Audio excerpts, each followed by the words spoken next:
Okay, Rizwan Ahmad. अमीर जी साबित किया है, हम तुष्टीकरण की राजनीति नहीं करते, हम दिखावे की राजनीति नहीं करते, हमारा चेहरा जो है वही असलियत है। ऐसा नहीं है कि मुझ सामने कुछ और है और पर्दे के पीछे कुछ और है, वो काम हम लोग नहीं करते हैं। अमित जी जो ये रोहिंग्या अपना घर छोड़ के ऑस्ट्रेलिया जाते हैं, इनको कंटेनर्स में रख के, कंटेनर्स में छेद बनाकर न्यू पोपागनी के जंगलों में छोड़ा जाता है। इसको आप चेक कर लीजिएगा। भारत इन घुसपैठियों को, ये रेफ्यूजी नहीं है, ये चोरी चोरी रात के अंधेरे में इस देश के भीतर तक घुसेड़े गए हैं। इनको निकालने का भी एक प्रोटोकॉल होता है। अगर भारत इनको कंटेनरों में भरकर म्यांमार और बांग्लादेश की तरफ छोड़ आएगा, तब भी आपके चैनल पर बैठे लोग यहां बैठकर मातम करेंगे।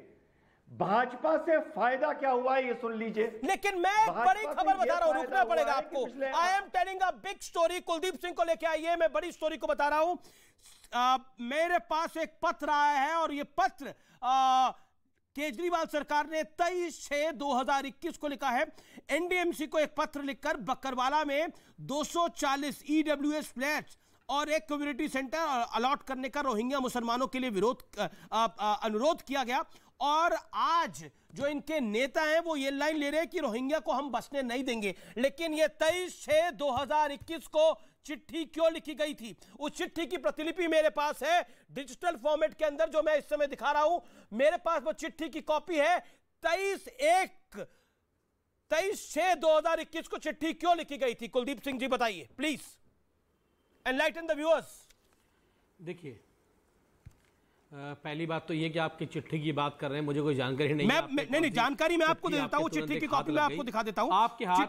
चिट्ठी की कॉपी ये है, government of national capital territory of Delhi की तरफ से ये चिट्ठी लिखी गई है टू द चेयरमैन, और ये चिट्ठी की प्रतिलिपि मेरे पास है। वो चिट्ठी क्यों लिखी थी, अगर आप बताना नहीं चाहते थे तो 23/6/2021 को आपने चिट्ठी क्यों लिखी थी रोहिंग्या मुसलमानों को बसाने के लिए? किसने लिखी है चिट्ठी? किसने लिखी है ये चिट्ठी? आपने क्यों लिखी थी? किसने लिखी है अमीश भाई चिट्ठी? यह दिल्ली सरकार की तरफ से लिखी गई है। नहीं, दिल्ली सरकार में किसने लिखी है चिट्ठी? डिप्टी सेक्रेटरी आपके। किसने? आपके डिप्टी सेक्रेटरी ने। अमीश भाई पहली बात मैं बता देता हूं आपको। मैंने आपको कहा कि अभी चीफ सेक्रेटरी नरेश कुमार केंद्र सरकार के इशारे पर एलजी के द्वारा chief secretary, Delhi police, FRO ने मिलकर एक मीटिंग की और उसके अंदर कुछ पास किया, और वो फाइल दिल्ली सरकार के हाथ ना लग जाए, सीधा एलजी तक पहुंच जाए। बाईपास करके ना मुख्यमंत्री को मिले, ना मंत्री को दिखाई गई, और बाईपास की जा रही थी। आज भारतीय जनता पार्टी का जब पर्दाफाश हो गया, गौरव भाटिया बड़े खुश थे अभी आपके चैनल पे, क्योंकि इनको लग रहा था कि रोहिंग्या भाई दिल्ली के अंदर बस जाएंगे, लेकिन इनका भांडा फोड़ दिया आम आदमी पार्टी ने। आज इनका भांडा फूट चुका है दिल्ली के अंदर। अब इनके रोहिंग्या भाई दिल्ली में नहीं बस पाएंगे, क्योंकि आम आदमी पार्टी ने जो चिट्ठी, जो फाइल बाईपास होकर जानी थी उनको बसाने की, ये सेम चिट्ठी अभी कुछ देर पहले ट्वीट करी है गौतम गंभीर ने भी, जिसमें वो लिख रहे हैं कि गटर लेवल पॉलिटिक्स कर रहे हैं आप रोहिंग्या को बसाने के लिए। भारतीय जनता पार्टी पूर्ण रूप से एक्सपोज हो चुकी है। भारतीय जनता पार्टी पूरी तरह फंस चुकी है, और पूरे देश ने आज चेहरा देख लिया कि जो रोहिंग्याओं के नाम पे गंदी राजनीति करते थे, कैसे एनआरसी के पक्ष में थे, इसका मतलब रोहिंग्याओं को बसाने का काम कर रहे हैं, उनको फ्लैट देने का काम कर रहे हैं, सुरक्षा देने की बात कर रहे हैं। लेकिन जब आज भांडा फूट गया तो आज दिल्ली सरकार के ऊपर डाल दो। अभी जो ऑडियो डाउन, एक सेकंड, आप मुझे बताइए, एक सवाल का जवाब दीजिए। आप एनआरसी सीए के पक्ष में थे या विरोध में थे? एनआरसी सीए के पक्ष में थे या विरोध में थे? देखिए, हम रोहिंग्याओं के विरोध में, मैं पूछ रहा हूं, एनआरसी सीए के पक्ष में थे या विरोध में थे? बसने नहीं देंगे अमीश भाई। पहली बात ये, एनआरसी और सीए का क्या फॉर्मेट था, क्या फॉर्मेट होगा, अरे तो कमाल की बात है, आप रोहिंग्या के विरोध में है, सीए एनआरसी के पक्ष में नहीं है। Okay, Gaurav Bhatia will explain. Okay, Gaurav Bhatia, क्या कहा, जब एनआरसी और सीए का फॉर्मेट आएगा तो बात करेंगे। आप इस पे कब बात करेंगे, इनसे सवाल पूछेंगे। ठीक है, ओके, रिजवान कुछ कहना चाह रहे, होल्ड ऑन। रिजवान अहमद कुछ कहना चाह रहे, रिजवान अहमद, उसका क्या हुआ? Rizwan Ahmed, format is out. Okay, Rizwan Ahmed. Amish भाई आपने सवाल पूछा अमीश भाई अभी आम आदमी के रिप्रेजेंटेटिव ने कहा कि सीए एनआरसी का पहले फॉर्मेट तो आने दो। अरे मेरे आम आदमी के प्रवक्ता, ये बात अपने टीवी पर बैठे शोएब जमाई जैसे जाहिलों को समझाओ, जो बिना फॉर्मेट के शाहीन बाग पर बैठ के मातम कर रहे थे। उन जाहिलों को समझाओ ये बात, हमें ना समझाओ। अरे मुझे सुनिए, मुझे नहीं पता कि आप जाहिल हैं या क्या, मैं आपको नहीं जानता, लेकिन मुझे इतना पता है, ना तो आपको नियमों के बारे में पता, ना आपको कायदे के बारे में पता, ना आपको कानून के बारे में पता। आपको इतना पता बस आपको बीजेपी को बचाना है, आपको हरदीपपुरी को बचाना है। अरे देश पहले है, बाद में हरदीपपुरी है। देश के साथ धोखा कर रही है भारतीय जनता पार्टी। देश के लोगों ने उनका एक्सपोज कर दिया। ये शोएब जमाई कर रहा था, ऐसे जाहिलों को समझाओ। मैं नहीं कर रहा था मातम, शोएब जमाई कर रहा था मातम। लेकिन ये आपको नहीं कह रहे, शोएब जमाई के लिए कह रहे हैं। ठीक है कुलदीप जी, दूसरे में डाल देते हो। कुलदीप जी देखिए, एक्टिंग ओवर एक्टिंग का दौर चल रहा है। एक्सपोज होकर डर गए। नहीं देखिए, एक्सपोज एक सेकंड कुलदीप जी, आजकल एक्टिंग और ओवर एक्टिंग का बड़ा दौर चल रहा है। एक सेकंड, आजकल एक्टर भी पॉलिटिकल पार्टी के कार्यक्रमों में शामिल हो जाते हैं, लेकिन वो सब अलग विषय है। लेकिन गौरव भाटिया आपको क्या लग रहा है? गौरव भाटिया, एक्टिंग हो रही है, ओवर एक्टिंग हो रही है? गौरव भाटिया,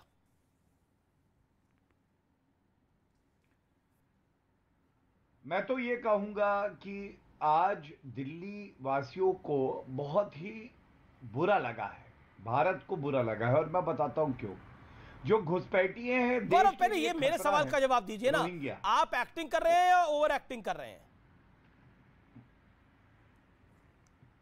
नहीं, हम तो एक्ट कर रहे हैं, एक्ट ACT, ठीक है, एक्ट करेंगे और रोहिंग्या को वापस भेजेंगे जो घुसपैठिए हैं। और एक्टिंग और ओवर एक्टिंग का डिपार्टमेंट अरविंद केजरीवाल, मनीष सिसोदिया, सत्येंद्र जैन एक्टिंग करते हैं। अमीश जी, उनकी याददाश्त चली गई, कह रहे मैं पहचानता ही नहीं हूं ना अपने घर वालों को, ना अरविंद केजरीवाल जी को।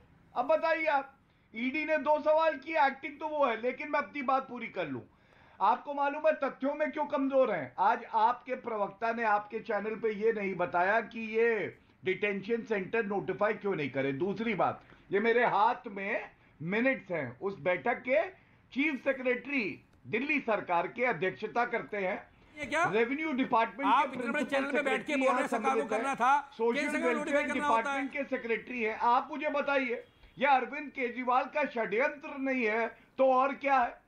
अब ये केंद्र सरकार ने कराया है। आप बताइए, गरीबों के लिए जो फ्लैट बने हैं वो रोहिंग्या को देना चाहते हैं अपने हाथ से, और आज भाषण दे रहे थे कि भारत जो है विश्व की बड़ी ताकत बनेगा।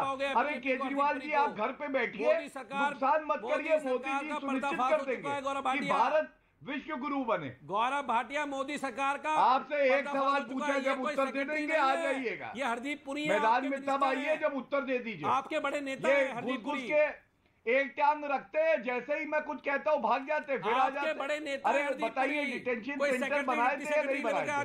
नोटिफाई हुआ था या नहीं? आपको जानकारी होनी चाहिए। देश अरे आपको जानकारी है, आपके रेवेन्यू डिपार्टमेंट का प्रिंसिपल सेक्रेटरी भारी पड़ेगी।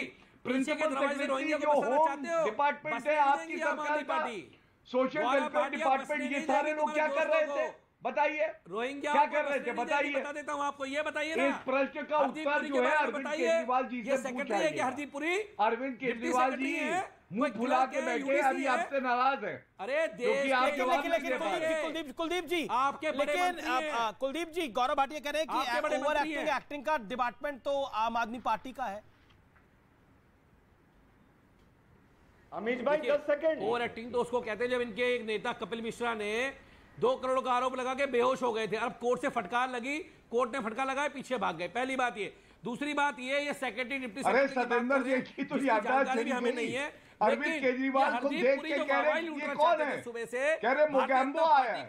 अरविंद केजरीवाल को बताना पड़ा, मैं मोगैम्बो नहीं हूँ। कैसे हो गया गौरव मैं भाटिया? अरविंद केजरीवाल हूँ। आप कैसे सत्येंद्र जैन तो कट्टर ईमानदार था, 2 महीने से उसकी बेल नहीं हुई। पार्टी दिखा दिया कि आप कितने बड़े कट्टर ईमानदार व्यक्ति की 2 महीने अच्छा, से एक बेल नहीं कुलदीप हुई जी, है। कुलदीप जी, ये अरविंद कुलदीप जी, केजरीवाल एक second, big question for Kuldeep Singh and Gaurav Bhatia, both of you, then Rizwan Ahmed and Shoaib Jamai, I will come to you. Hold on, all audios down. Kuldeep ji, आपको मेरी आवाज मिल रही है, नहीं मिल रही है? Kuldeep ji, big question for you coming up. Kuldeep ji, मेरा बड़ा महत्वपूर्ण सवाल है और मैं आपसे जिम्मेदारी से यह सवाल पूछ रहा हूं। आप तक मेरी आवाज आ रही है? कृपया करके मेरे सवाल का जवाब दीजिएगा, क्योंकि अब आम आदमी पार्टी का स्टैंड हो गया है, रोहिंग्या मुसलमानों को देश में बसाना नहीं चाहिए, उनको कुछ घर, मकान, दुकान कुछ नहीं मिलना चाहिए। तो अमनतुल्लाह खान का जो स्टैंड है वो पार्टी विरोधी है। तो क्या अब अमनतुल्लाह खान को शो कॉज नोटिस इशू करेगी आम आदमी पार्टी आने वाले दिनों में? अगर आप बता पाए तो बताएं। अमीश भाई, अभी आप किसी डिप्टी सेक्रेटरी की चिट्ठी दिखा रहे हैं जिसको मैं जानता भी नहीं, मुझे नहीं पता किसने चिट्ठी लिखी होगी, कौन से डिप्टी सेक्रेटरी लेवल का अधिकारी होगा। लेकिन जब ये हरदीप पुरी के ट्वीट की बात आती है, एक सेकंड, मैं आपसे अमनतुल्लाह खान, अरे आपकी आदत थोड़ी जा सकती है, मैं तो अमनतुल्लाह खान की बात कर रहा हूं।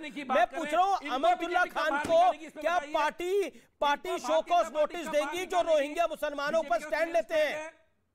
मोदी सरकार कब निकले? मोदी जी आप मेरे सवाल का जवाब नहीं दे रहे। कब इस्तीफा देंगे? मैं तीसरी बार पूछ रहा हूं कुलदीप जी आपसे, रोहिंग्या मुसलमानों पे जो अमनतुल्लाह खान का स्टैंड था वो सही था, गलत था? अमीश भाई, मैंने क्या कहा? Okay, Gaurav Bhatia, okay, let me get Gaurav Bhatia. आपको लगता है हरदीप सिंह पुरी ने जो ट्वीट करा उसने बवाल खड़ा कर दिया? Do you think it misfired? Do you think Hardeep Puri का ट्वीट मिसफायर हुआ? यस और नो? गौरव भाटिया, 10 सेकेंड्स। देखिए अमीश जी, आज जो देश की जनता चाहती है वही बात मैं कहूंगा। श्री नरेंद्र मोदी जी की मजबूत सरकार है, घुसपैठियों को चुन चुन के पकड़ेंगे और उनके देश भेजेंगे। भारत के साधन, शुक्रिया। समय यहाँ समाप्त हो रहा है, लेकिन अगर हम किसी की बात करते हैं तो उसका ट्रैक रिकॉर्ड भी देखना बड़ा जरूरी है। और ट्रैक रिकॉर्ड जब हम देखते हैं तो उसमें दिखाई देता है कई सारी स्टेटमेंट्स, कई सारे बयान, कई सारे इंसिडेंट्स। तो आज निष्कर्ष में मैं यही कहना चाहता हूं कि राजनीति के अंदर पल में तोला पल में माशा हमने बहुत बार सुना है, लेकिन इतनी जल्दी होता है ये पहली बार देख रहे हैं। नमस्कार।